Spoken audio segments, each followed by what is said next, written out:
بسم الله الرحمن الرحيم.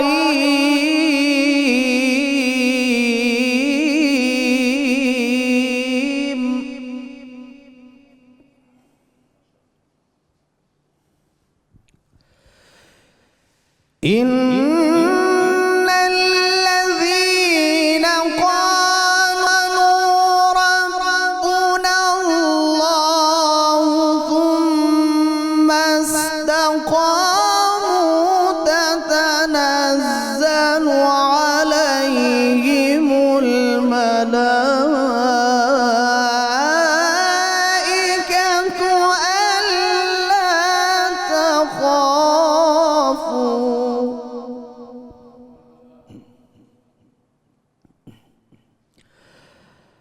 ألا تخافوا ولا تحزنوا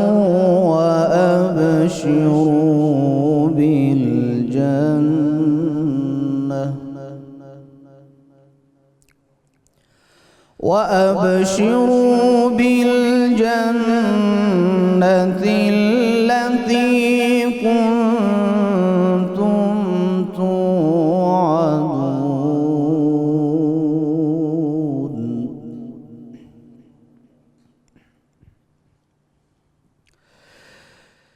ثم استقاموا تتنزل عليهم الملائكة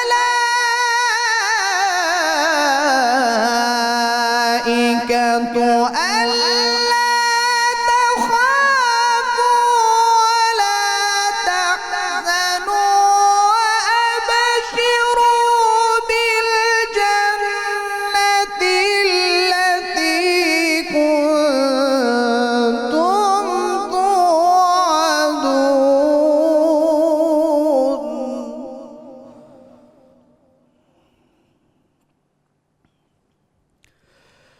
نحن أولياؤكم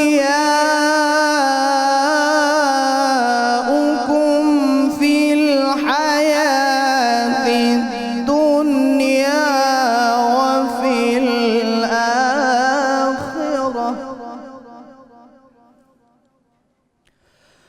ولكم فيها ما تشتهي أنفسكم ولكم فيها ما تدعون. نزلا من غفور رحيم.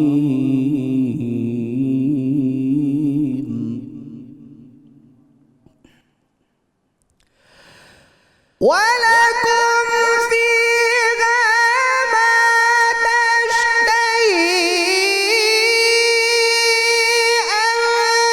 أنفسكم ولكم فيها ما تدعون.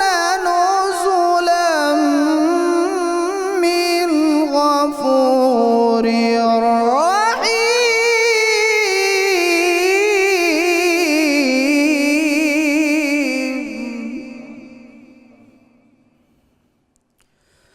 نزلا من غفور رحيم. صدق الله العلي العظيم.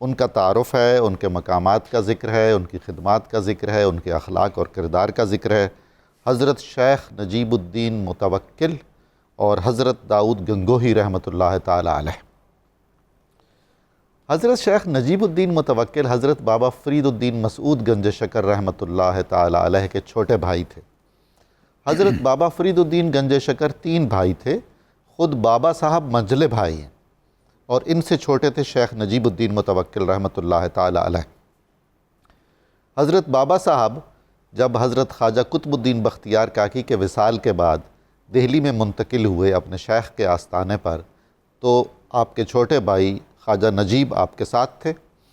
پھر وہاں سے حضرت بابا صاحب ہانسی اور اس کے بعد پھر پاک پتن شریف چلے آئے، مگر حضرت شیخ نجیب الدین متوکل کو دہلی ہی میں چھوڑا، کیونکہ آپ کو بشارت ملی ہوئی تھی کہ دہلی نے چشتیوں کا مرکز بننا ہے اور چشتی فیض کا سرچشمہ دہلی ہوگا، جہاں سے پورے بر صغیر میں اس کے برکات پھیلیں گے۔ چنانچہ توقع کی جا رہی تھی کہ اللہ تعالیٰ یہ فضیلت اور یہ شرف عطا فرمائے گا حضرت شیخ نجیب الدین متوکل رحمۃ اللہ تعالی علیہ کو۔ آپ نے تقریباً 70 سال دہلی میں گزارے، اور اندازہ فرمائیے کہ لقب کیسا کمال ہے۔ یہ جو القاب دیتے ہیں نا عوام الناس اور علماء اور مشائخ، یہ بے سبب نہیں ہوتا۔ بابا فرید کے بھائی ہوں، لقب متوکل ہو، تو ان پر شان توکل ختم تھی صحیح معنوں میں۔ آپ کے گھر میں کھانے پینے کو کچھ نہیں ہوتا تھا، فقر اختیاری، جس کو فقر محمدی بھی کہنا چاہیے، جو چشتیوں کی پہچان ہے۔ دوسرا مسئلہ یہ ضرور پیش نظر رکھنا چاہیے کہ جو چشتی نظامی ہیں، جن کا سلسلہ چشتی نظامی ہے، ان پر اپنے مشائخ کرام کے علاوہ جن مشائخ کی محبت اصول طریقت کے اعتبار سے فرض ہے، ان میں حضرت شیخ نجیب الدین متوکل بھی ہیں، اور بابا فرید الدین گنج شکر کے ایک اور خلیفہ حضرت سید بدر الدین اسحاق رحمۃ اللہ تعالی علیہ بھی ہیں، جو بابا فرید کے داماد بھی تھے اور پاک پتن شریف میں مدفون ہیں۔ اس لیے کہ ہمارے شیخ حضرت سلطان العاشقین، سلطان المشائخ خواجہ نظام الدین اولیاء حضرت نجیب الدین متوکل کو اپنا پیر صحبت فرماتے تھے، اور حضرت سید بدر الدین اسحاق کو اپنا مربی قرار دیتے تھے، اور فرماتے تھے کہ اگر یہ میرے 2 برادران طریقت نہ ہوتے تو نہ جانے نظام کا کیا بنتا۔ اندازہ کیجئے نا آپس میں محبتوں کا کیا تعلق تھا۔ حضرت متوکل کے انکسار کا یہ عالم تھا کہ ان سے کہا گیا کہ آپ متوکل ہیں، اللہ پر توکل کرنے والے ہیں۔ آپ نے فرمایا بھائی پتہ نہیں متوکل تو ہوں کہ نہیں، متعقل ضرور ہوں، یعنی کھانا کھاتا ہوں۔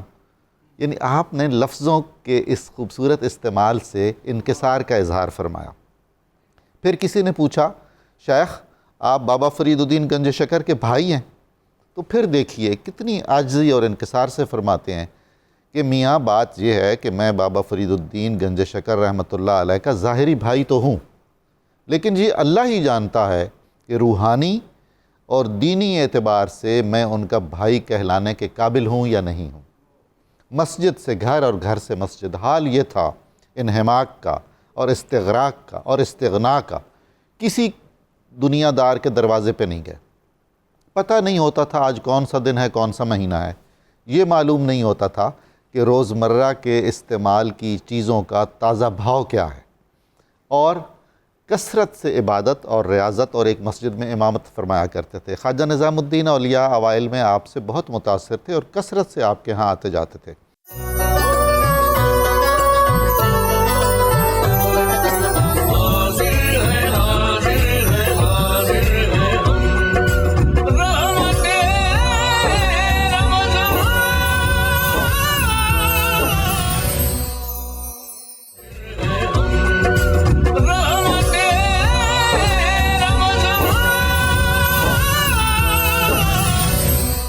السلام علیکم ناظرین محترم، 92 نیوز چینل کی سحر ٹرانسمیشن رحمت رمضان میں آپ کو دوبارہ خوش آمدید کہتا ہوں۔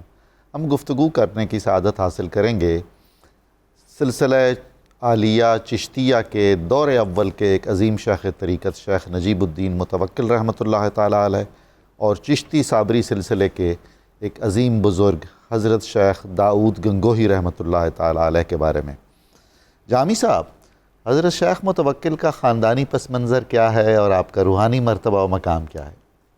ہمیشہ یاد رکھیں جہاں آپ کو اس طرح کے مؤثر شخصیتیں ملیں گی تو دو چیزیں ضرور ہوں گی، واہ یا تو ان کا خاندانی پس منظر بہت زیادہ مضبوط ہوگا، جی، ماشاءاللہ، یا پھر ان کی فطرت سلیمہ بہت قوی ہوگی۔ ہاں، لگتا یہ ہے کہ یہاں دونوں سعادتیں جمع ہیں۔ سبحان اللہ، سبحان اللہ، حضرت عمر رضی اللہ تعالی عنہ کا خاندان، کیا بات، سبحان اللہ، تو دیکھیں اس خاندان میں علم بھی بہت زیادہ رہا، اس خاندان میں حکمران بھی بڑے رہے، اور اس خاندان میں مذہبی اور روحانی سیادت والی شخصیتیں بھی نظر آئیں۔ حضور ایک پورا دور گزرا اسلامی تاریخ میں کہ جو قاضی ہوتے تھے وہ یا فاروقی النسل ہوتے تھے یا عثمانی النسل ہوتے تھے عموماً۔ بالکل ٹھیک۔ تو آپ کا جو خاندان کا جو تاریخ میں ملتا ہے وہ کابل کے بادشاہ فرخ شاہ، جی، وہ جو فرخ شاہ یہ کابل تھے اس خاندان سے آپ کا تعلق ہے، جی، اور اس خاندان کے غالباً تیسرے جو فرد تھے وہ حضرت بابا فرید رحمۃ اللہ علیہ کے دادا جی، وہ ملتان کے نزدیک کوٹھے والے کی علاقہ ہے، اچھا، وہاں آپ تشریف لائے تھے۔ تو پھر ان کے جو والد صاحب تھے وہ بہت بڑے عالم تھے، جمال الدین سلیمان، سبحان اللہ، تو ان کا بھی بڑا تبہر تھا اور اپنے علاقے کے اس وقت کے قاضی بنائے گئے۔ ماشاءاللہ، تو اس سے اندازہ لگتا ہے کہ یہ خاندان پس منظر میں سیادت و قیادت کے ساتھ ساتھ علم و روحانیت کا فیض کے چشمے بھی لے کر آیا ہے۔ اور اس خاندان کی بڑی روایت دیکھیں، ان تین بھائیوں کے ناموں کا ذرا پھبن چیک کریں۔ بڑے بھائی کا نام ہے عزیز الدین محمود، واہ، دوسرے بھائی کا نام ہے فرید الدین مسعود، سبحان اللہ، اور تیسرے کا نام ہے نجیب الدین متوکل۔ کیا بات، اللہ اکبر، اور ہمیں یہاں سے یہ سبق بھی لینا چاہیے کہ ہمارے اسلاف میں جو نام رکھے جاتے تھے نام بامعنی ہوتے تھے، اور یہ سمجھا جاتا تھا کہ جتنے متبرک نام ہوں گے ان ناموں کی تاثیر شخصیتوں میں بھی سرایت کرے گی، بے شک، کیونکہ جب کسی کو جس نام سے پکارا جاتا ہے تو اس نام کی معنویت کی وجہ سے وہ بندہ خود بھی سمجھتا ہے کہ مجھے نجیب الدین کہہ رہے ہیں، ہائے ہائے، یعنی دین کے اندر درجہ نجابت و سبحان اللہ، بزرگی والا۔ سبحان اللہ، پھر ان کے نام کے ساتھ جو متوکل کا لفظ لگ گیا ہے اس کی ایک اپنی چاشنی ہے۔ یہ بنیادی طور پر تو اس خاندان کا یہ پس منظر۔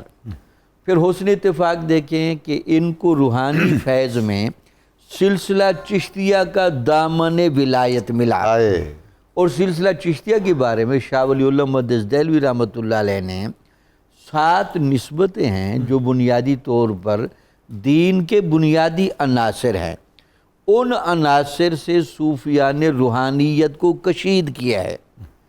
ان میں سے 3 عناصر پر بڑی محنت کی ہے مشائخ چشت نے۔ سبحان اللہ، ایک ان کے ہاں بڑی جو گہری نسبت ہے وہ ہے نسبت عشق، اور نسبت عشق کے بارے میں جب ڈیٹیل پوچھی جاتی ہے تو محققین کا خیال یہ ہے کہ الستو بربکم قالوا بلا کا جو داعیہ تھا اس پر بلا تو سب نے کہا، ہائے، لیکن وہاں بلا کہتے ہوئے عاشق مزاج لوگوں نے وہاں وجد بھی کیا، سبحان اللہ، سبحان اور اس چاشنی کو اپنی فطرت میں زیادہ فیل بھی کیا۔ یہی وجہ تھی کہ وہ شروع میں چیزیں طے ہو گئی تھیں، ان کے اثرات پھر زندگی پر ان کی زندگیوں میں نظر آتے ہیں۔ یہ جو آپ نے بڑا خوبصورت جملہ کہا، مسجد سے گھر اور گھر سے مسجد، اس فطرت پر رہنا ہائے، اور پھر کوئی خبر نہ ہونا کہ آج کون سا مہینہ ہے، کیا ایام چل رہے ہیں، مارکیٹ میں کیا بھاؤ چل رہا ہے، یہ عاشق فطرت کا ایک ایسا عجب رنگ ہے جو آپ کے ہاں بہت نظر آتا جامی ہے۔ صاحب آپ نے یہ ارشاد فرمایا نا نسبت عشق کا، کمال کی بات ہے کہ سلسلہ عالیہ چشتیہ کو اوائل میں ادہمیہ کہا گیا، بالکل ٹھیک ہے، پھر چند صدیاں گزری اس پر کہ اس کو سلسلہ عشقیہ کہا گیا بالکل ٹھیک ہے. اور پھر چشتیہ کہا گیا. سبحان اللہ، یعنی اس کا نام بھی رہا. اللہ اکبر. اور دوسرا اس میں شاہ ولی اللہ محدث دہلوی رحمۃ اللہ علیہ کہتے ہیں کہ ان کے ہاں دوسری نسبت ہے جس کو کہتے ہیں نسبت اطاعت.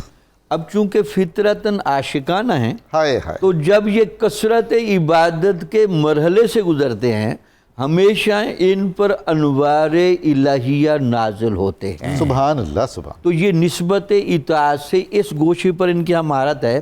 تیسرا اپنے مزاج کو بیلنس رکھنے کے لیے ان کے ہاں نسبت طہارت بھی ہے. یہ مزاج کے اعتبار سے بڑے نرم مزاج ہوتے ہیں. ذرا نہ نرم رکھیں، یہ تو بہت ہی وجد انگیز صورتحال پیدا ہو رہی ہے.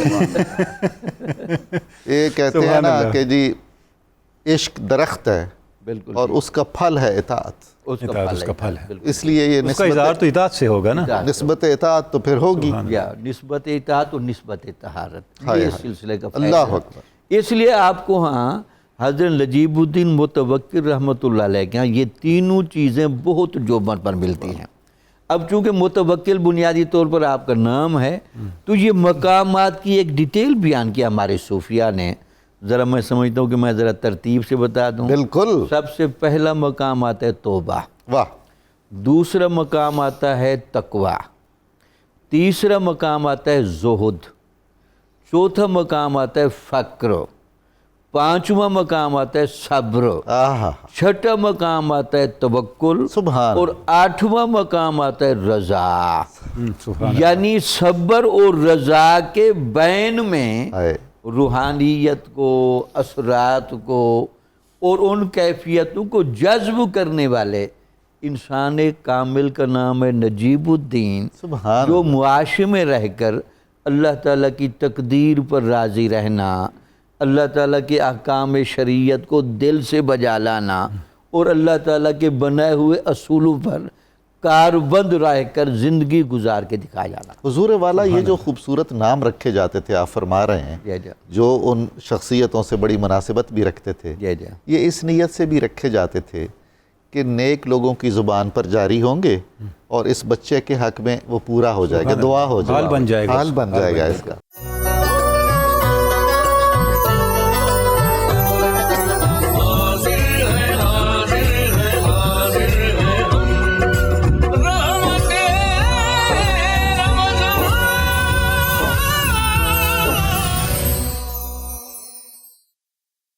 ڈاکٹر صاحب جو گفتگو ابھی ہوئی، جیسے ہم اہل علم سے سنتے ہیں کہ چشتی کی تعریف ہی یہی ہے کہ وہ سل پہ ہاتھ رکھ کے تو سل دل بن جائے. یعنی وہ ایسا سراپا سوز گداز اور نور و سرور شخصیت ہوتا ہے. اچھا ڈاکٹر صاحب، جو بڑی شخصیات بنی ہیں اور جو بہت سے فیکٹرز ہیں ان میں ایک بڑا فیکٹر ماؤں کی گود ہے. تو یہاں بھی جب ہم دیکھتے ہیں حضرت نجیب الدین متوکل تو آپ کے والدین اور خصوصاً آپ کی والدہ کا بڑا کردار ہے. تو حضرت آپ کی والدہ کا زہد و تقویٰ اور کس طرح اس زہد و تقویٰ نے اتنی بڑی شخصیت کی جو ہے وہ صورت گھری کی، ذرا اس پہ آپ روشنی ڈالیں. بسم اللہ الرحمن الرحیم. ماشاءاللہ سلسلہ چشتیہ کی ایک عظیم ہستی کا تذکرہ ہو رہا ہے. سبحان اللہ. اور پھر آپ صاحبان ذوق سارے ہی، اور جیسے نظامی صاحب نے شروع میں ان کی شخصیت پہ ایک جامعیت کے ساتھ بات کر دی ہے تو بڑا ایک لطف محسوس ہوا.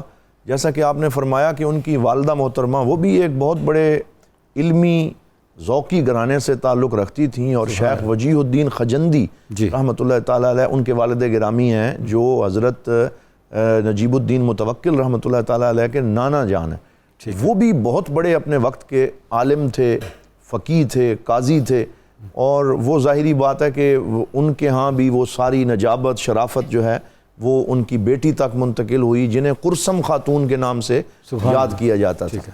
اور آپ کے حوالے سے بہت سے واقعات مشہور بھی ہیں، اور میں تو شیخ ابراہیم شوقی مصر کے جو بہت بڑے شاعر ہوئے ہیں جنہوں نے نہج البردہ بھی لکھی ہے جو حضرت امام بوصیری کی طرز پہ بڑا خوبصورت ان کا کلام ہے. تو انہوں نے ماؤں کے حوالے سے ایک پورا قصیدہ لکھا ہے عربی میں. تو وہ فرماتے ہیں کہ الام مدرسۃ اذا عادتھا عادت جیلاً طیب الاراکی. سبحان اللہ. کہ اگر ماں ایک ایسا انسٹیٹیوشن ہے، ایک ایسا مدرسہ ہے کہ اگر آپ نے ماں کو اس قابل بنا دیا کہ وہ آنے والی نسل کی تربیت کر سکے تو گویا کہ آپ نے ایک طیب النسل، پوری ایک نسل کو تیار کر دیا، سبحان اللہ، ایک بہترین نسل کے لیے آپ نے جو ہے وہ انتظام کر دیا۔ تو جب ہم حضرت کی والدہ محترمہ کو دیکھتے ہیں تو ان کے ہاں صبر، توکل، خشیت، استغنا، پھر نماز کا اہتمام، یہ وہی ہیں کہ حضرت خواجہ بابا فرید الدین مسعود گنج شکر کو جنہوں نے نماز کی عادت ڈالی ہے۔ اچھا، وہاں بھی توکل کا ہی درس ہے۔ ہاں، سبحان اللہ، اور کیسے طریقے سے نماز کی طرف لے کے آئی ہیں، پوری اولاد کو توکل کا درس دیا، ٹائٹل ان کو ملا۔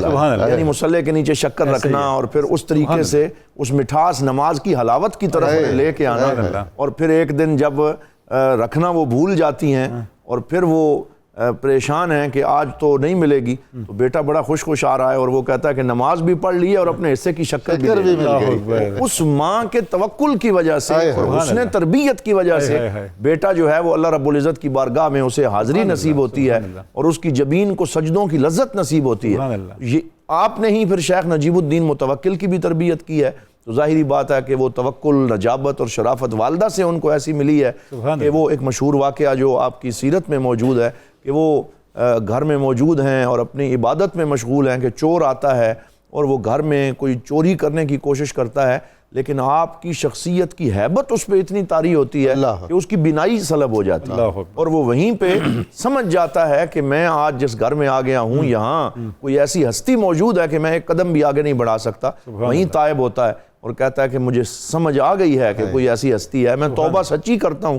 اگر مجھے پھر سے بینائی عطا ہو جائے تو آئندہ میں چوری کی طرف نہیں جاؤں گا۔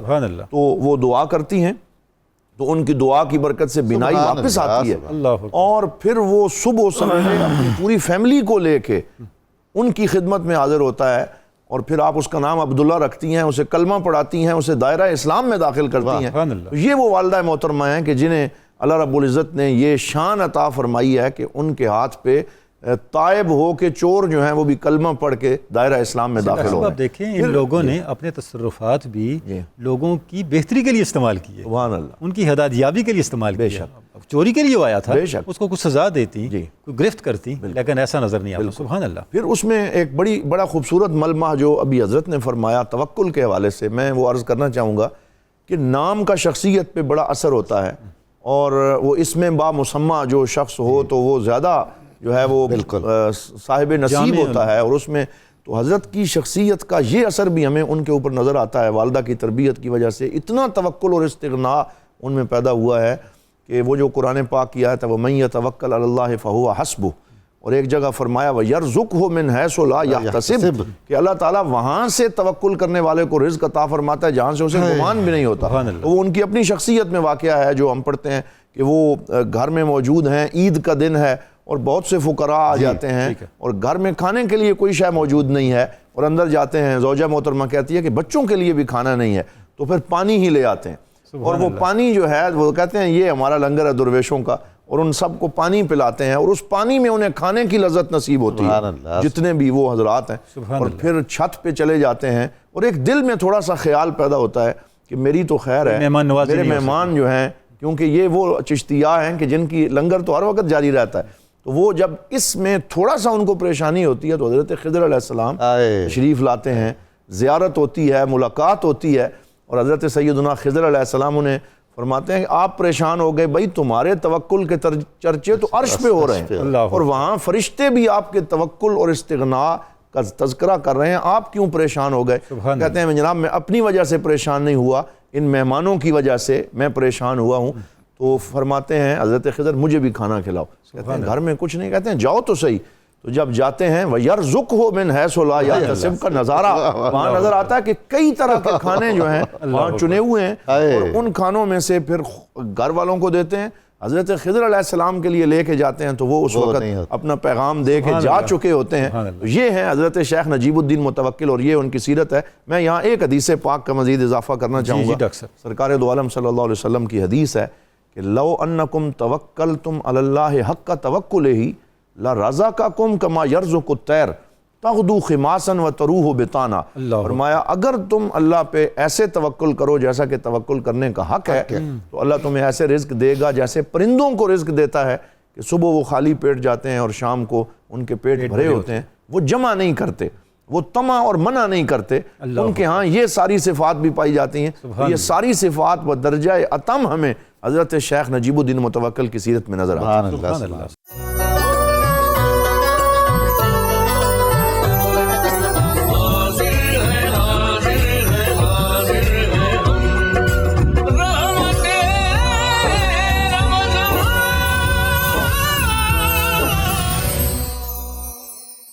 کتنی خوبصورت آپ کی والدہ ماجدہ کا ذکر ہو رہا ہے. کیسی خوش قسمت ماں ہیں کہ ایک بیٹا سراپا زہد ہے، ایک بیٹا سراپا توکل ہے. زہد اور توکل تو گھر میں آ گئے نا پھر.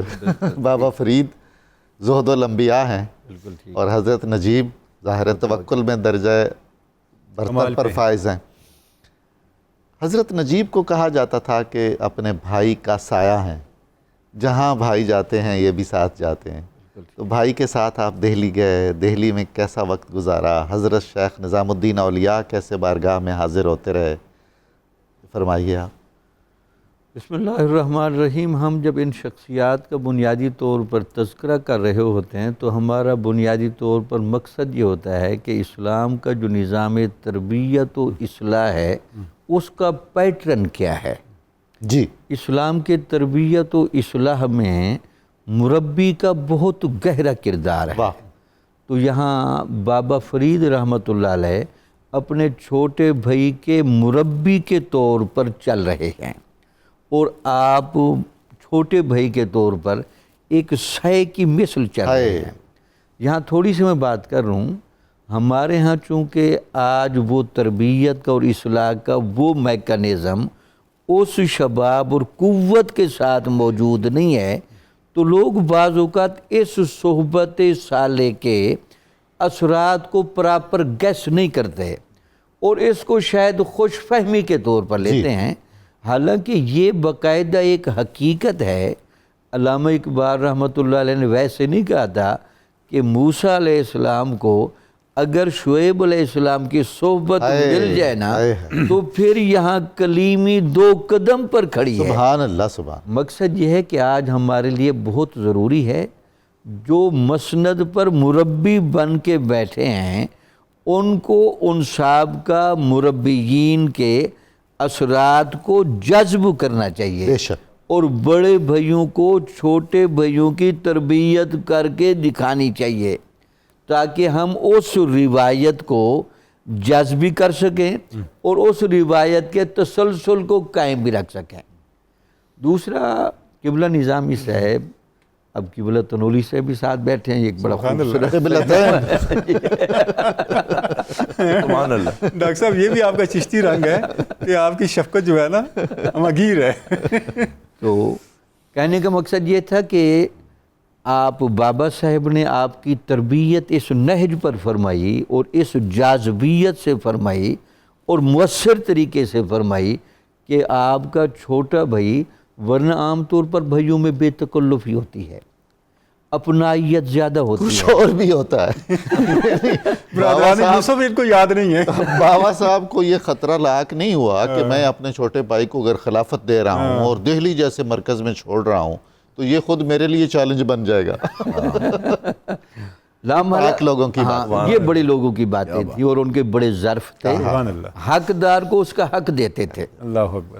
تو نجیب الدین متوکل صاحب کو لگتا یہ ہے کہ بابا صاحب نے جب خواجہ قطب صاحب کی سجادگی کی جگہ پر بیٹھنے سے وجودن کو ترجیح دی اور پاک پتن کو، چونکہ آپ کی بصیرت دیکھ رہے تھے کہ پاک پتن کو بھی اگر مرکز بنایا جائے تو رشد و ہدایت کے پھیلنے کے زیادہ امکانات ہیں. سبحان اللہ. تو وہاں نجیب الدین متوکل صاحب کو وہاں رکھا تاکہ یہ خواجہ قطب صاحب کی باقاعدہ جو روحانی مسند ہے اس سے براہ راست یہ فیض لیتے رہے. بے شک. اب یہاں دیکھیں 4 چاند کیسے لگ رہے ہیں اور سبب کیسے بن رہے ہیں. یہاں خواجہ نظام الدین اولیاء تدریس کے مراحل سے گزر رہے ہیں اور تدریس کے مراحل سے گزرنے کے بعد وہ قاضی بننے کے خواب دیکھ رہے ہیں. کیا بات. اب جب اس پروسیس میں ان کو ہمسائیگی ملتی ہے، نجیب الدین متوکل رحمۃ اللہ علیہ کی قبلہ نظامی صاحب ولایت کوئی عام چیز نہیں ہوتی. اگر ولی بیٹھا ہو تو تو جیسے لوہا مقناطیس کی طرف کھینچا چلاتا ہے، ایسا ہی لگتا یہ ہے کہ نظام الدین کی فطرت سلیمہ کو مہمیز لگانے کے لیے نجیب الدین متوکل صاحب پہلے سے متعین ہو چکے تھے۔ اب ان کی آپس میں گفتگو ہوتی ہے، ابتدائی صحبت کا فیض ملتا ہے، تو وہ آرزومند ہوتے ہیں کہ جناب میرا مستقبل کیا ہے، مجھے کیا کرنا چاہیے۔ آج کی زبان میں قاضی بننے کی خواہش ایسے ہے جیسے سول سروس میں جانا، جوڈیشری میں جانا، جوڈیشری میں جانا۔ جوڈیشری میں جانا۔ خواجہ نظام الدین اولیاء رحمۃ اللہ علیہ کی آپ نے سمت درست کی اور ان کو کہا کہ آپ پاک پتن شریف میں بابا صاحب کے پاس جائیں، تو پھر بابا صاحب نے جو بعد میں اس مشائخ چشت کی جو ولایت عظمیٰ کا فیض کر رہا تھا، اس کا تاج جو خواجہ نظام الدین اولیاء کو پہنایا، اس میں آپ کہہ سکتے ہیں ثالثی کا یا اس میں سبب کا کردار واسطہ بنے نجیب نا، الدین واسطہ متوکل بن رہے تھے۔ اللہ اکبر اللہ۔ اور یہ بھی دیکھیے حضور کہ حضرت خواجہ نظام جب نعمت عظمیٰ لے کر دہلی میں آئے ہیں تو حضرت نجیب الدین متوکل نہیں ہیں، ہاں وہ بھی سال کر گئے۔ یعنی اتنا نظام قدرت ہے کہ ایک ترتیب اور اس کے ساتھ ساتھ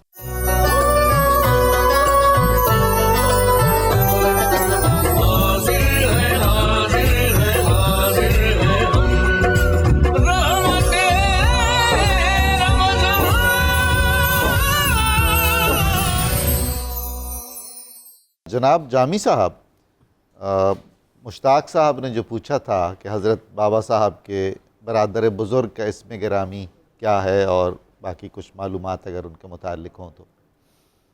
بسم اللہ الرحمن الرحیم۔ بابا فرید رحمۃ اللہ علیہ کے بڑے بھائی کا نام عزیز الدین محمود یا اعز الدین محمود دونوں ملتے ہیں، اور آپ کا دربار بھی وہیں کوتوال شریف میں ملتان کے قریب ہے، جہاں بابا صاحب کے والدین ہیں۔ ماشاءاللہ۔ جناب والا اظہری صاحب، پوچھا گیا کہ روزے کی حالت میں وہ جو گیم ویم کھیلتے ہیں تو اس میں طرح طرح کی تصاویر آ جاتی ہیں، تو اگرچہ جواب بالکل واضح ہے مگر آپ جی اس میں تو یہی عرض کروں گا کہ یہ جو پب جی اور جس گیم کا نام انہوں نے لیا ہے، یہ روزے سے ہٹ کے بھی ہر وہ شے جس میں وقت کا ضیاع ہو، مومن کا کام ہے کہ اس سے بچنا۔ لہو و لعب ہے، من حسن اسلام المرء ترکہ ما لا یعنی، تو یہ ان لا یعنی چیزوں میں آتا ہے۔ اور ایک جملہ میں یہ کہنا چاہوں گا کہ رمضان المبارک میں باقی ملکوں کی دیکھا دیکھی ہمارے ہاں بھی فلڈ لائٹ ٹورنامنٹ کا رواج بڑھتا جا رہا ہے کہ ساری رات جو اللہ سے لو لگانے کی رات ہے، جو ذکر و فکر اور تلاوت قرآن کا موقع ہے مغفرت حاصل کرنے کا، اس کو رات کو گیم میں گزارا جائے اور دن کو سوتے ہوئے گزارا جائے، رمضان کا مقصد فوت ہو جاتا ہے، تو اس سے بچنا بہت ضروری چاہیے۔ جناب والا جامی صاحب، یہ تراویح کا مسئلہ تقریباً ہر روز ہی پوچھا جاتا ہے، اس کا مطلب ہے کہ اتنی غلط فہمیاں پھیلا دی گئی ہیں تراویح کے حوالے سے بدقسمتی سے۔ رسول اللہ صلی اللہ علیہ وآلہ وسلم کا اسوہ ہمیں کیا بتاتا ہے، سیرت کیا بتاتی ہے، احادیث میں کیا ہے رسول اللہ صلی اللہ علیہ وسلم کی تراویح کے بابت؟ حضور نبی اکرم صلی اللہ علیہ وسلم سے تراویح پڑھنا ثابت ہے جی۔ باقی سوال یہ رہ گیا کہ آپ نے وہ اہتمام کیوں نہیں فرمایا جو بعد میں امت کے ہاں ہوا۔ جی، تو ہمیشہ یاد رکھیں کہ اللہ تعالیٰ کا ایک نظام حکمت ہوتا ہے، چونکہ آپ بہت سارے احکامات کے بارے میں جانتے تھے، اگر میں اس کو متداول کروں جی، تو وہ درجہ وجوب میں آ جائیں گے، بے شک، تو آپ اس کو درجہ وجوب تک واجب نہیں نہ ہو لانا چاہتے تھے۔ باقی حضرت عمر رضی اللہ تعالیٰ عنہ نے جب اس کو لازم کیا تو وہ تمام صحابہ کا اجماع تھا۔ تو ہمیشہ یاد رکھیں جہاں صحابہ کا اجماع ہو رہا ہو تو اس کا مطلب کہ وہ چیز فی نفس ہی ثابت ہوتی ہے، اور منشأ نبوی بھی سب کو معلوم تھی کہ آپ بھی پسند فرماتے تھے کہ اس کو باجماعت کسی ایک قاری کے پیچھے کھڑا کر کے پڑھایا جائے۔ اس لیے بھی ہمارے جتنے بھی تمام ائمہ فقہ ہیں وہ سب اس بات پر متفق ہیں، کسی نے کوئی اختلاف نہیں کیا۔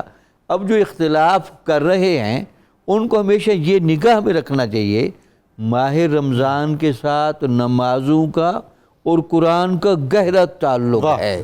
یہ اضافی نماز بنیادی طور پر اس لیے رکھی گئی تاکہ زیادہ سے زیادہ ثواب اور برکتیں حاصل کی۔ بہت خوب، بہت شکریہ۔ جناب جامی صاحب، حضرت نجیب الدین متوکل رحمۃ اللہ تعالی علیہ کی ایک پیر بہن تھیں، بی بی فاطمہ سام، ٹھیک، بابا صاحب سے بیعت تھیں، دہلی ہی میں رہتی تھیں۔ انہیں صفائے قلب سے اندازہ ہو جاتا تھا کہ آج حضرت متوکل کے گھر میں فاقہ ہے، تو وہ کوئی نہ کوئی چیز بنا کے ہدیتاً بھیج دیتی تھیں۔ آپ قبول فرماتے تھے اور بہت ہی احترام کرتے تھے، بہنوں کی طرح اور ماؤں کی طرح۔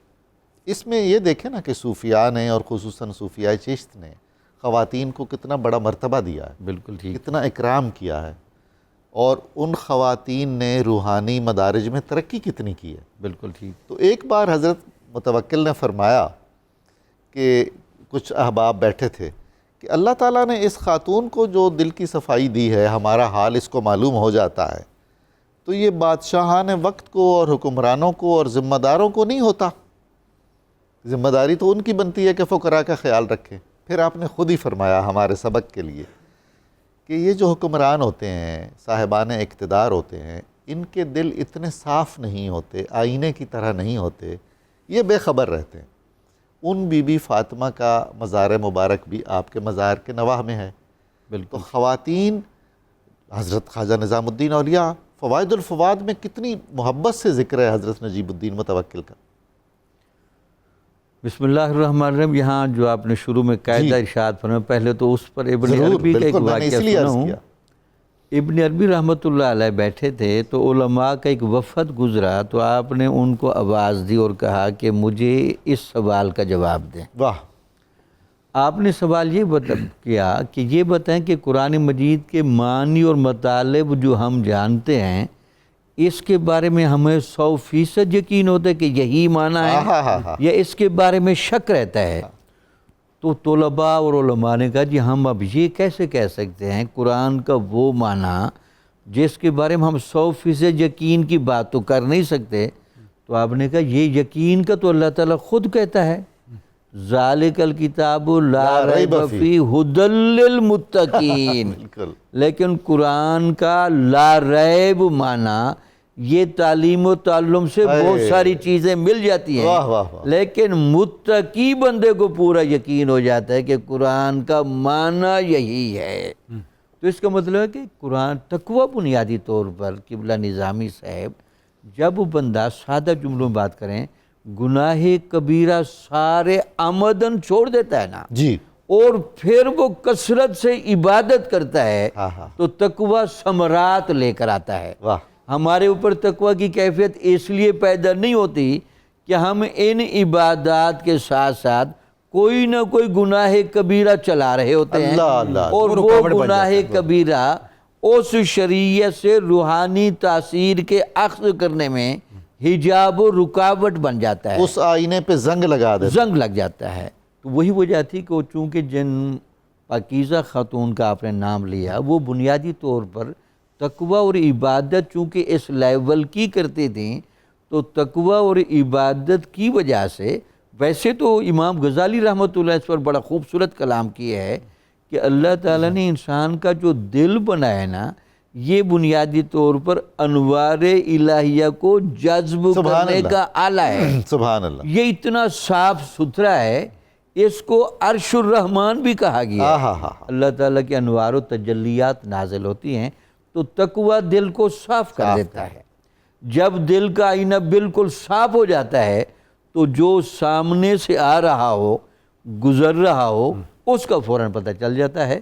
بلکہ یہاں ایک حدیث کی بھی اگر میں سہارا لے لوں، حضرت ابو ہریرہ رضی اللہ تعالی عنہ نے خود فرمایا کہ حضور نبی اکرم صلی اللہ علیہ وسلم نے مجھے 2 علم سکھائے۔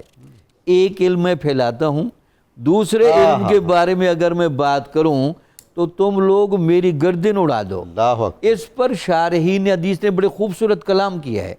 وجہ یہ ہے کہ متقی بندے کا دل کا آئینہ اتنا صاف ہوتا ہے کہ سامنے جو بندہ گزرتا ہے، اس کی اچھائیاں اور برائیاں اس میں نظر آ جاتی ہیں۔ اب جو ہماری مخفی برائیاں ہوتی ہیں، وہ متقی بندہ اس کو بھی جان لیتا ہے، اور اگر وہ بیان کرے اگر تو وہ باعث بیان فساد کر ہے۔ لے تو وہ فساد کا خطرہ ہوتا ہے۔ تو یہی وجہ تھی کہ وہ جو خاتون ہیں وہ بہت پاکیزہ تھیں، بہت متقی تھیں، سبحان اللہ۔ تربیت یافتہ تھیں۔ اور ابن عربی کا تذکرہ کر دوں، فاطمہ المثنیٰ جی نامی عورت سے حضرت خود فیض لیتے تھے، بے شک بے ان شک کی صحبت میں بیٹھتے تھے۔ تو ہمارے ہاں یہ جو ایک عموماً تاثر ہے کہ شاید ولایت کا حصول مرد ہونے سے خاص نہیں، اس میں عورتیں بھی برابر کی شریک ہیں، اگر عورتیں اس پر محنت کریں تو اس کے بڑے ثمرات آتے ہیں۔ حضور حضرت متوکل کا تو ایک اور بڑا اعزاز ہے، بڑا ہی منفرد اعزاز ہے۔ آپ کے مزار مبارک کے ایک طرف ایک فاطمہ ہے، دوسری طرف دوسری فاطمہ ہے، اللہ اکبر۔ ایک فاطمہ آپ کی بھتیجی ہیں، بڑی بات۔ بابا فرید الدین گنج شکر کی وہ صاحبزادی جن کی شادی ہوئی تھی سید بدر الدین اسحاق رحمۃ اللہ تعالیٰ علیہ سے، اور بعد میں وہ اپنے بچوں کے ساتھ دہلی تشریف لائی تھیں۔ بالکل تو جب ان کی رحلت ہوئی تو چچا کے مقبرے میں ان کو دفن کیا گیا، اور دوسری بی بی فاطمہ سام، ٹھیک ہے۔ تو وہ تو فاطمین کے بیچ میں ہے۔ سبحان اللہ سبحان اللہ۔ تو ڈاکٹر صاحب اس کا یہ مطلب ہوا کہ اسلام کا جو نظام روحانیت ہے اس میں کوئی جنڈر ڈسکرمنیشن نہیں ہے، ہرگز بھی کوئی نہیں، جنسی امتیاز نہیں ہے، بالکل نہیں۔ جو بھی تقویٰ کے راستے پہ چلے گا۔ جیسے ڈاکٹر صاحب نے کہا کتنی خواتین ہیں جو حضرت شاہ اکبر کی مشائخ ہیں، بالکل۔ ایک سے زیادہ خواتین جی، ہیں زیادہ۔ جو ان کے مشائخ میں داخل ہیں۔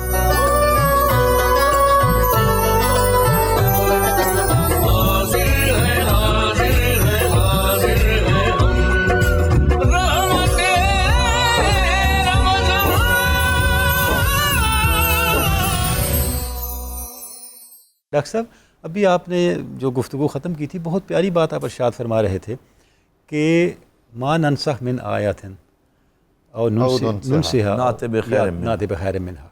اچھا ڈاکٹر صاحب یہ جو حضرت نجیب الدین متوکل کی زندگی ہے اس میں ہمیں ایک عجیب علمی ذوق، اور وہ علمی ذوق جو جا کے فوکس کر لیتا ہے قرآن مجید پہ، وہاں سے اخذ ہو رہا ہے۔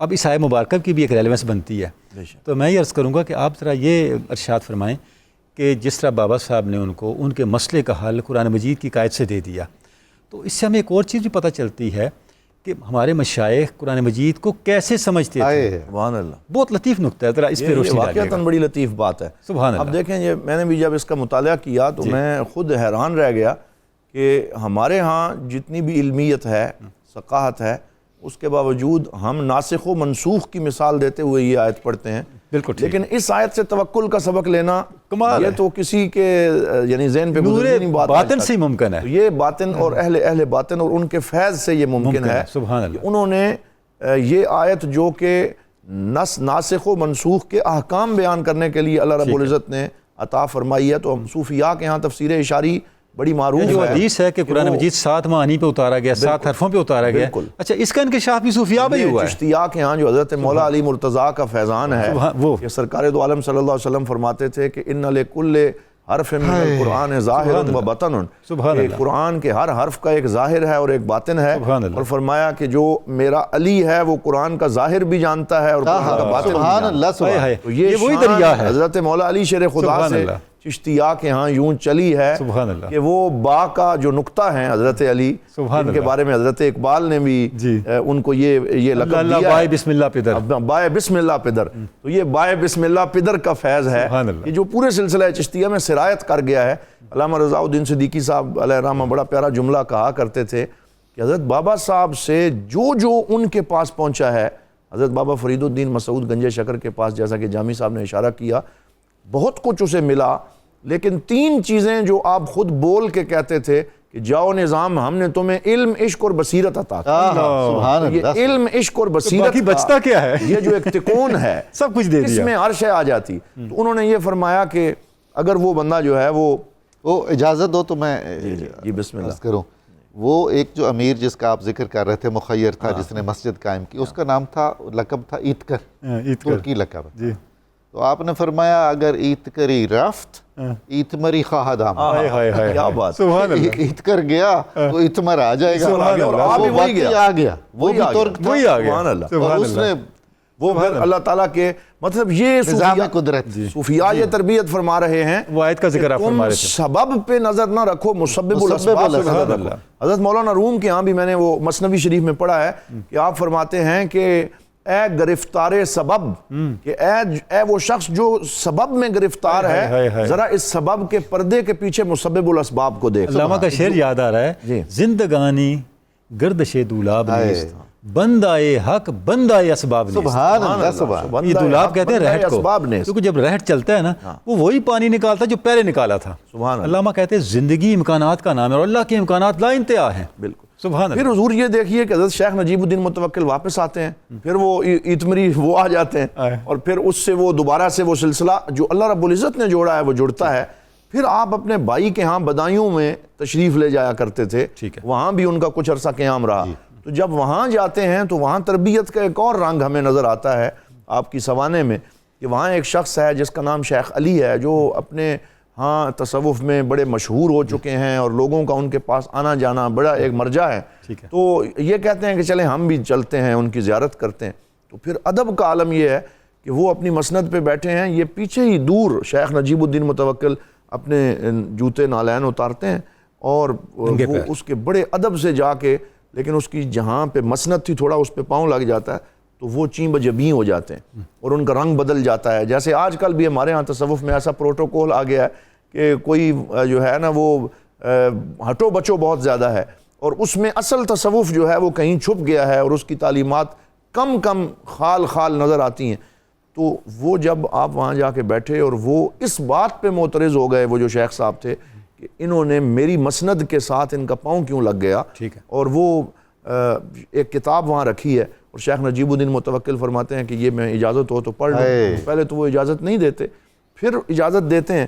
تو جب وہ کتاب کھولتے ہیں تو اس کتاب پہ ایک لائن چمک رہی ہے کہ کچھ لوگ ایسے ہیں, شیخ ہیں, جو خلوت میں گناہ کرتے ہیں لیکن جب جلوت میں آتے ہیں تو اپنی مسند پہ کسی کا پاؤں لگ جائے تو وہ بھی برداشت نہیں. سبحان اللہ. یہ وہاں سامنے ایک اشارہ جو ہے وہ چمکتا ہے, اور حضرت شیخ نجیب الدین متوکل حضرت کو وہ کتاب پیش کرتے ہیں, انہی کی کتاب اور اسی میں ان کا وہ درس ہے. اور جب وہ جملہ پڑھتے ہیں تو ان کے ماتھے پہ پسینہ آتا ہے اور ان پہ ندامت کے آثار آتے ہیں, وہ بڑے تائب ہوتے ہیں اور پھر اپنے اس غلطی سے معافی مانگتے ہیں. تو شیخ نجیب الدین متوکل کے ہاں اصلاح تصوف کا رنگ نظر آتا ہے. حضرت شیخ نجیب الدین متوکل کا حسن خلق دیکھیں نا, اپنی زبان سے نہیں فرمایا, سبحان اللہ, اپنی, تاکہ اس کی جو عزت نفس ہے وہ بھی برقرار ہے, اسی کی کتاب سے نکال کے اس کو دکھا دیا. اچھا گفتگو بھی نہ ہو, یعنی کتاب کھولی تو وہ خود ہی پڑھے. حسن خلق صوفیاء کا کیا انتہا ہے. پھر یہ دیکھیے کہ وہ جو ہم ان کی سیرت میں پڑھتے ہیں کہ علم نافع پہ تربیت کرنا, اور پھر ان کی نظر ایسے لگتا ہے جیسے لوح محفوظ کو پڑھ رہی ہے. تو وہ حضرت خواجہ نظام الدین اولیاء رحمۃ اللہ تعالیٰ علیہ, جیسا شروع میں ذکر ہوا میں قاضی بننا چاہتا ہوں, کہتے ہیں قاضی مشو چیزیں دیگر شو, قاضی نہ بن تو کچھ اور بن, کیونکہ ہم تیرے نصیب میں کچھ اور ہی نظارے دیکھ رہے ہیں. اور پھر صالحین کا کثرت سے ذکر کرنا, اور تمام ان فقراء کے سامنے حضرت بابا صاحب کا اتنا کثرت سے تذکرہ کرنا کہ بابا صاحب کی تصویر خواجہ نظام پاک کے دل میں جو اتری ہے وہ حضرت شیخ نجیب الدین متوکل کے ذکر اور ان کی مجلس کی وجہ سے اتری. اور یہ کیفیت حضرت خواجہ نظام پاک پہ ہو گئی ہے کہ آپ ہر روز بطور ورد یا فرید کرتے ہیں. سبحان اللہ.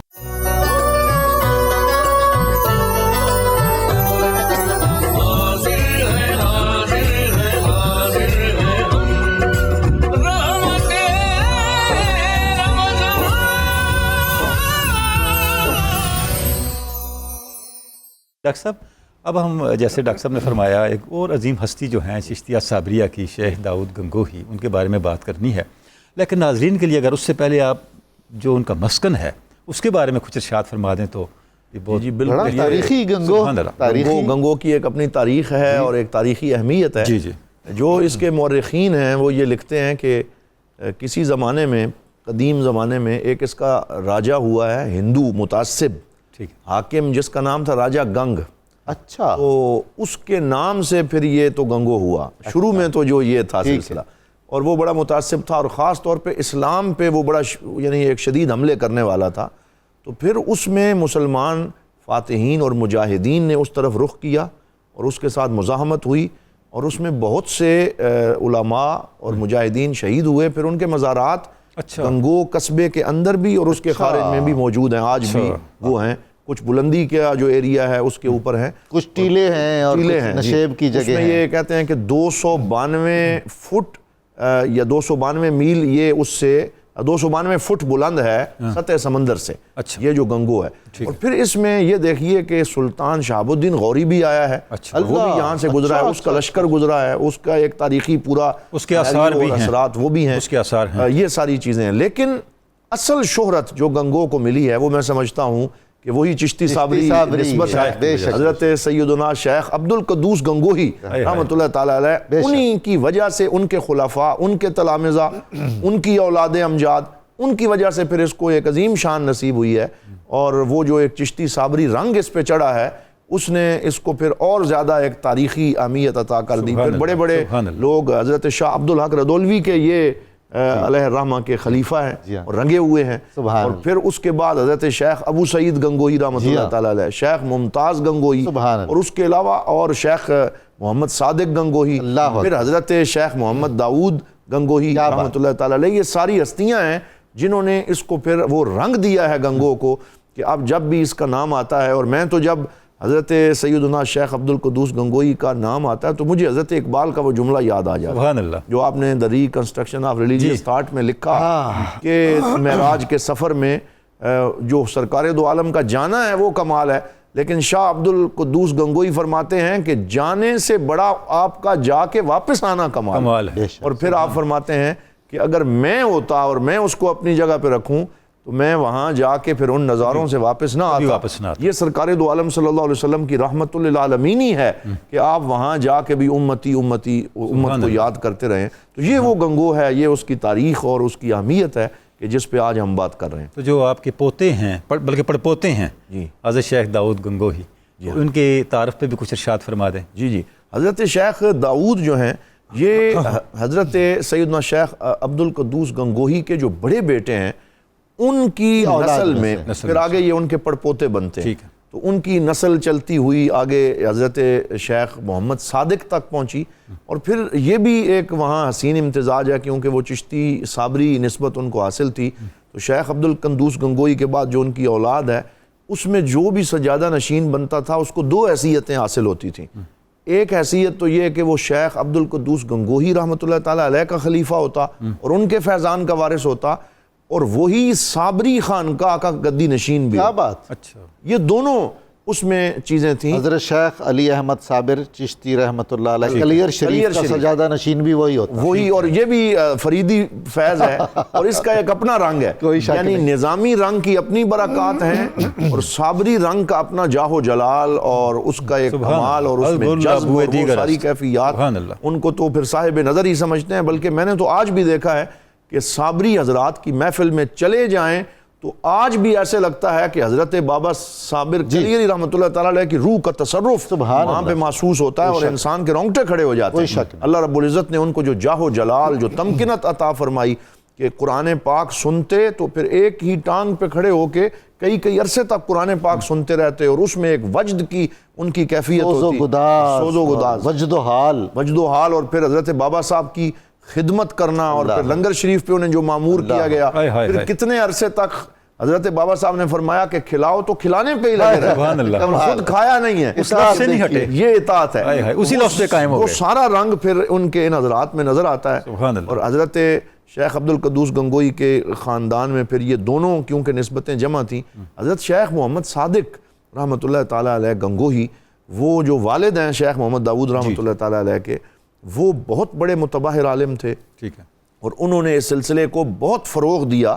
تو ان کے ہاں تک تو یہ دونوں سلسلے اکٹھے تھے۔ ان کے دو بیٹے تھے، بڑے بیٹے کا نام شیخ محمد داؤد رحمۃ اللہ تعالیٰ علیہ اور چھوٹے بیٹے کا نام شیخ محمد رحمۃ اللہ تعالیٰ علیہ، اور ان دونوں حضرات نے اس فیضان کو آگے پھیلانے میں جو کردار ادا کیا، یہ اصل میں ان دونوں بھائیوں کا کمال ہے۔ جیسے آپ نے بہت خوبصورت اشارہ کر دیا کہ وہ جو داؤد ہے اس نام کے بھی فیضان ہے، انہوں نے پھر وہ اس کو پورے برے صغیر کے اندر، دوسرا نام کوئی کم ہے حضور، سبحان اللہ، سبحان اللہ، سرتاج انبیاء، جناب سر آنکھوں پہ ہے، اور وہ دونوں ہی ماشاءاللہ انبیاء کے ناموں کی عظیم نسبتیں ہیں۔ تو والد نے پھر تقسیم کر دیا ان پہ آ کے، شیخ محمد داؤد سے انہیں یہ فیضان دیا کہ آپ حضرت شیخ عبد القدوس گنگوہی کی جو خلافت ہے وہ آپ کو دیتا ہوں، اور شیخ محمد صاحب نے فرمایا کہ آپ کو سلسلہ صابریہ کا گدی نشین مقرر کرتا ہوں، یعنی کلیر شریف کا؟ کلیر شریف، اچھا، کلیر شریف کا گدی نشین ان اللہ کو مقرر کیا، اور دونوں بھائیوں کو اپنی اپنی ڈومین دے دی کہ اب اس میں آپ خدمت کریں۔ حضرت شیخ محمد داؤد رحمۃ اللہ تعالیٰ علیہ نے پھر اس میں خدمت فرمائی، اور آپ کو حضرت سیدنا عبد القادر جیلانی سے بھی بڑی کمال ہے، یہ بھی آپ کی شخصیت کا میں خاصہ نے ہے۔ ایک واقعہ ان کی سیرت میں پڑھا ہے کہ وہ ہر سال ایک عظیم الشان عرس سیدنا عبد القادر جیلانی غوث سمدانی قطب ربانی کا منعقد کرتے تھے۔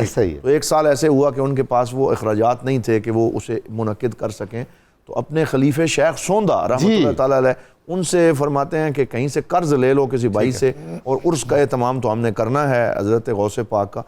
اتنی دیر میں تھوڑی سی اونگ آتی ہے، آنکھ لگتی ہے، آنکھ کھولتے ہیں تو پھر انہیں بلاتے ہیں اور کہتے ہیں قرض نہیں لینا، ابھی ابھی حضور غوث پاک میرے خواب میں تشریف لائے ہیں، انتظام ہو گیا، اور انہوں نے انتظام ہو گیا، اور انہوں نے مجھے 11 جو ہیں وہ اشرفیاں عطا فرمائی ہیں، اور انہوں نے فرمایا ہے کہ عرس کا اہتمام ہو گیا۔ سبحان اللہ۔ ان کی اپنے اسلاف کے ساتھ بھی بڑی پختہ نسبت ہے، سلسلہ قادریہ کے ساتھ بھی پختہ نسبت ہے، سلسلہ چشتیہ کا فیض تو ویسے ہی وہ رکھتے ہیں۔ تو پھر یہ ہے کہ حضرت شیخ داؤد رحمۃ اللہ تعالیٰ علیہ اپنی خانقاہ کے اوپر باقاعدہ چلہ کشی کروایا کرتے تھے، یعنی وہ ایک کمرے بنے ہوئے تھے، تربیت، ان کمروں میں لوگوں کو 40 دن تک رکھتے، اور وہ جو آج تو یہ چیز نظر نہیں آتی، لیکن انہوں نے تصوف کی اس اصل روح کو زندہ کیا، وہ جو 40 دن محنت کرنا، اور غار حرا سے وہ جو ایک فیضان چلا ہے۔ پیر سید نصیر الدین نصیر فرماتے ہیں کہ پہلے تنہائی کی ناگن ڈستی ہے برسوں، تب جا کر دل کے آنگن میں میلہ لگتا ہے۔ سبحان اللہ۔ یہ وہ کیفیت ہے جو حضرت شیخ محمد داؤد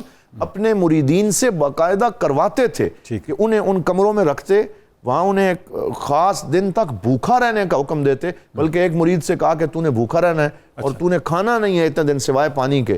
ساتھ ایک درخت تھا تو وہ اس درخت سے پتے توڑ توڑ کے کھاتا رہا، اور پھر جب وہ اس کا چلہ ختم ہوا تو کہنے لگا تو نے کچھ نہیں کھایا؟ جی میں نے کچھ نہیں کھایا۔ آپ نے فرمایا کہ یہ درخت مجھے بتا رہا ہے کہ تو اس کی ٹہنیاں جو ہے اس سے کھاتا ہے، یہ خود مجھ سے ہم کلام ہے۔ تو اس طریقے سے آپ نے تربیت کا اہتمام۔ کیا بات ہے، بہت شکریہ۔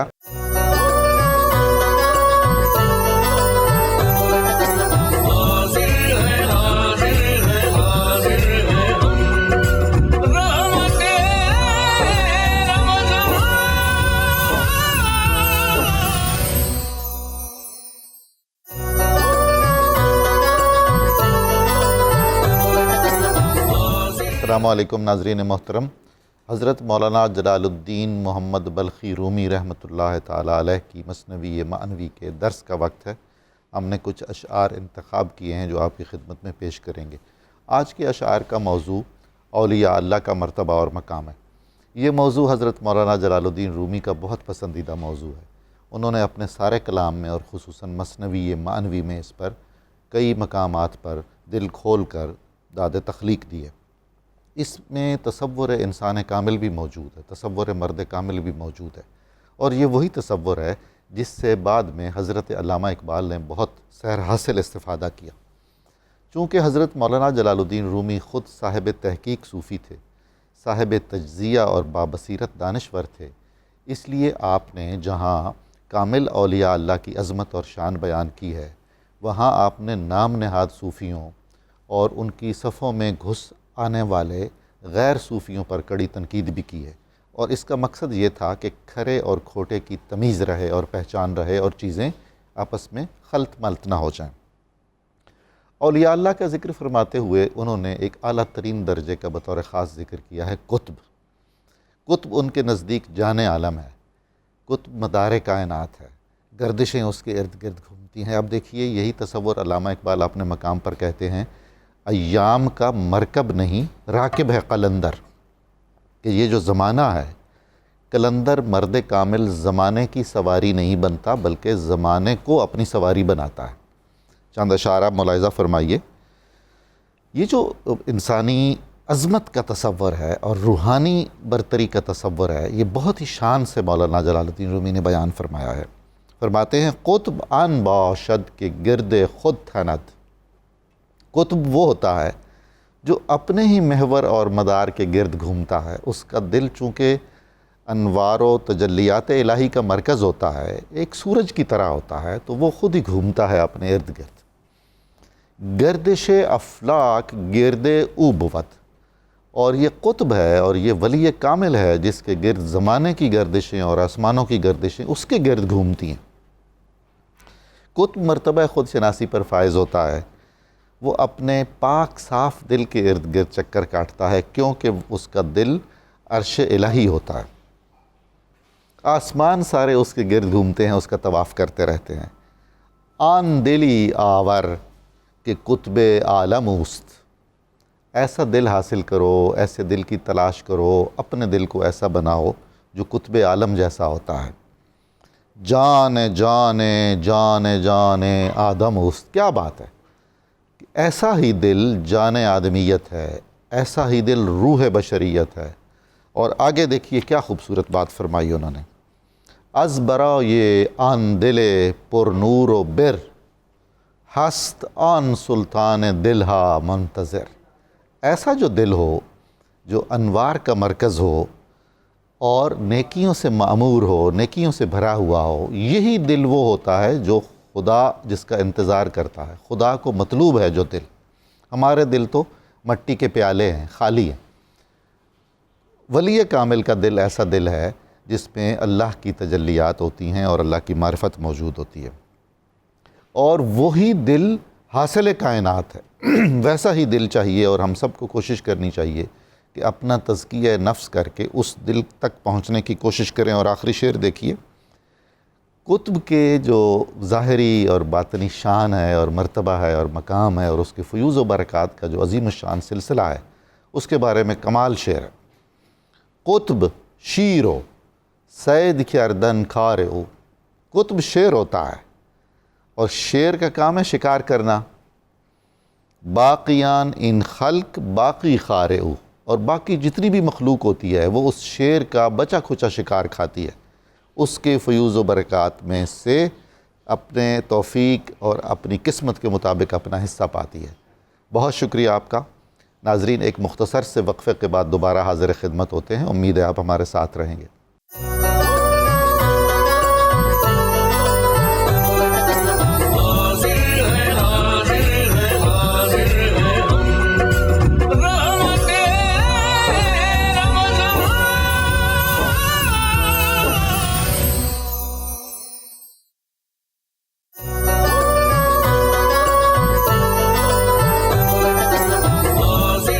بسم اللہ الرحمن الرحیم۔ ناظرین مکرم، آپ کو دوبارہ خوش آمدید کہتا ہوں۔ اب ہم سنیں گے مناجات ائمہ اہل بیت کرام ڈاکٹر طاہر حمید تنولی صاحب کی زبان سے۔ جی ناظرین کرام، حضرت امام زین العابدین کی مناجات پڑھنے کی سعادت حاصل کرتے ہیں۔ امام زین العابدین بارگاہ رب العزت میں دست بدعا ہیں۔ اللہم اخرسنی بحراست کا، اے اللہ مجھے اپنی نگہبانی کی حفاظت عطا فرما، سبحان اللہ۔ واحفظنی بحفظ کا، اور اپنی حفاظت کے دائرے میں مجھے لیتے ہوئے محفوظ کر دے۔ وکلانی بکلاۃ کا، اور مجھے اپنی حمایت کی امان عطا فرما۔ ورزقنی حج بیتک الحرام فی عامنا ھذا وفی کل عام، اور مجھے اپنے بیت الحرم کا حج کرنے کی سعادت عطا فرما، اس سال بھی اور اس کے بعد ہر سال میں۔ سبحان اللہ، سبحان و زیارت قبر نبی کا اللہ، والآئمۃ علیہم السلام، اور حضور اقدس صلی اللہ علیہ وآلہ وسلم کی قبر مبارک کی زیارت نصیب فرما، اور آئمہ اطہار علیہم السلام کی قبور کی زیارت نصیب فرما۔ ولا تخلنی یا رب من تلک المشاہد الشریفۃ، اے اللہ مجھے ان مقدس اور مبارک بارگاہوں کی زیارت سے محروم نہ رکھیو، والمواقف الکریمت، اور ان کرم والے مقامات کی زیارت سے دور نہ رکھیو۔ اللہم تب علیہ حتی لا احصیک، اے اللہ مجھ پر ایسے کرم کے ساتھ توجہ فرما کہ میں پھر کبھی تیری نافرمانی نہ کروں۔ اللہ، وَأَلْهِمْنِيَ الْخَيْرَ وَالْعَمَلَ بِهِ، اور اس کے ساتھ خیر اور عمل کا، اچھے عمل کا، عمل صالح کا میرے دل میں الہام فرما۔ وَخَشْيَتَكَ بِاللَّيْلِ وَالنَّهَارِ، اور دن ہو یا رات مجھے اپنی خشیت کے ساتھ زندہ رہنے کی توفیق عطا فرما. ابدم ما اب کہتنی یا رب العالمین، اے اللہ یہ حال مجھے ہمیشہ کے لیے عطا فرما یا رب العالمین جب تک کہ میں زندہ ہوں. الہی انت اوسع فضلا، اے اللہ تیرا فضل بہت وسیع ہے. واعظم حلما، اور تیرا حلم تیری بردباری اتنی عظیم ہے. من ان تقایسنی بعملی، کہ یہ ہو نہیں سکتا کہ تو اپنے کرم کے بجائے مجھے میرے اعمال سے تولے. سبحان اللہ. وان تستذلنی بخطیئتی، اور میری خطاؤں کے سبب، میری خطاؤں کی وجہ سے مجھے گرا دے. وما انا یا سیدی، ہے میرے اللہ، ہے میرے مالک، ہے میرے آقا، میں کچھ بھی نہیں. ہائے ہائے. وما خطری، میری کوئی اوقات نہیں. حبی بفضلک، مجھے اپنا فضل بخش دے. وتصدق علی بعفوک، اور اپنے عفو کے ساتھ مجھے اپنی بخشیش سے نواز. اے رب جللنی بسترک، اے اللہ مجھے اپنے ستر کے پردے میں لے لے. واعف عن تو بھی ہی بے کرم وجہک یا اللہ، اے اللہ جس سرزنش کا میں مستحق ہوں اپنے خاص کرم سے اس سرزنش کو مجھ سے ٹال دے. اللہ اکبر. آمین یا رب العالمین. آمین. ناظرین کرام، آپ نے دیکھا کہ یہ جو مناجات ہے کس طرح سے امام زین العابدین اللہ رب العزت کی بارگاہ میں اپنی بندگی کا اظہار کر رہے ہیں. اور جیسا کہ ہم مسلسل گفتگو کرتے آ رہے ہیں، اس مناجات کے جس کلمے کو، جس تصور کو آپ اٹھا کے دیکھیں، اس کا شجرہ نسب یا تو قرآن مجید کی کسی آیت سے جا کے ملے گا، یا حضور اقدس صلی اللہ علیہ وسلم کی کسی فرمان، کسی دعا، کسی حدیث پاک سے جا کے ملے گا. اور یہ ممکن نہیں ہے کسی شخصیت کے لیے، کسی ہستی کے لیے ایسی دعا کرنا جب تک اس کی فکری اور ذہنی کائنات قرآن مجید نہ ہو. اس کا مطلب یہ ہوا کہ امام زین العابدین وہ ہستی ہیں جو شعوری طور پر، لاشعوری طور پر جس ذہنی فضا میں، جس فکری فضا میں، جس خیال کی دنیا میں، جس باطن کی کائنات میں زندہ تھے، اس کا نام قرآن مجید ہے. چند مثالیں اسی مناجات سے ہم لیتے ہیں. دیکھیں آپ فرماتے ہیں وَقْلَانِ بِقَلَاتِكَ، اے اللہ مجھے اپنی حمایت کی امان میں رکھ. ارشاد ربانی ہے کل من یکلؤکم باللیل والنہار من الرحمن سبحان. بل ہم عن ذکر ربہم موردون. اے میرے حبیب ان سے پوچھئے کون ہے جو ان کے بد اعمال کے باوجود ان رحمان کی گرفت سے محفوظ رکھے ہوئے ہے. یہ غفلت میں ہیں اور اپنے رب سے منہ موڑے ہوئے ہیں. یعنی آپ دیکھیں کہ اس آیہ مبارکہ میں جو تنبیہ کی گئی ہے، اس تنبیہ کے جواب میں اور اس آیہ مبارکہ کو پڑھنے کے بعد، اس آیہ مبارکہ کو سمجھنے کے بعد ہمارا رویہ کیا ہونا چاہیے، اس کے اوپر ہمارا بیہیویئر، ہمارا رد عمل اور ہماری اپروچ کیا ہونی چاہیے، وہ ساری کی ساری آپ کو امام زین العابدین کی مناجات میں نظر آتی ہے. نوری صاحب اگر اجازت دیں تو میں بھی ایک دو کمنٹ سبحان اللہ، سبحان اللہ. جی ایک تو یہ کہ یہ جو بہت ہی خوبصورت مناجات حضرت امام زین العابدین کی آپ نے ارشاد فرمائی، اس سے دو نقطوں کی طرف میرا ذہن ملتفت ہوتا ہے. جی جی جی. ایک تو یہ کہ آپ نے حج کی دعا فرمائی اور کثرت حج کی دعا فرمائی. سبحان اللہ. سارے ائمہ اہل بیت کا جو حج کا اشتیاق ہے سبحان اللہ، وہ خاص طور پر قابل ذکر ہے. سبحان اللہ. اچھا ہم بھی اب ظاہر حج کرتے ہیں، مگر کہاں ہماری حج اور کہاں ان پاک نفوس کی حج. سبحان اللہ. وہ تو تزکیہ کے اس مقام پر فائز تھے کہ وہ پتنی محبت کی کس کیفیت میں، ان کی کن انوار کے ساتھ، کس معرفت کے ساتھ. اور حج کے ساتھ آپ دیکھیں خالی حج نہیں ہے، جی قبر نبوی صلی اللہ علیہ وسلم اور جو زیارات قبور ائمہ ان کی زیارت کا ذکر بھی ساتھ ہی ہے. بالکل.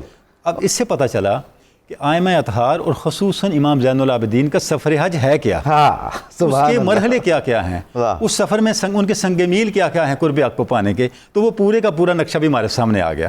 ڈاکٹر صاحب بالکل آپ نے درست اشارہ فرمایا، یہ مناجات بھی ہے اور امام پاک کی سیرت بھی ہے، ان کی زندگی کا وتیرہ بھی ہے. تو ڈاکٹر صاحب اجازت ہو تو ایک دو اور نکات بھی ہم تھوڑے سے بات کر لیں. اچھا جو آگے آپ نے فرمایا اللہم تب علیہ، اے اللہ مجھ پر توجہ فرما رحمت کے ساتھ، مغفرت کے ساتھ. اچھا اب قرآن مجید کو دیکھیں فَتَلَقَّى آدَمُ مِن رَبِّهِ کَلِمَاتٍ فَتَابَ عَلَيْهِ.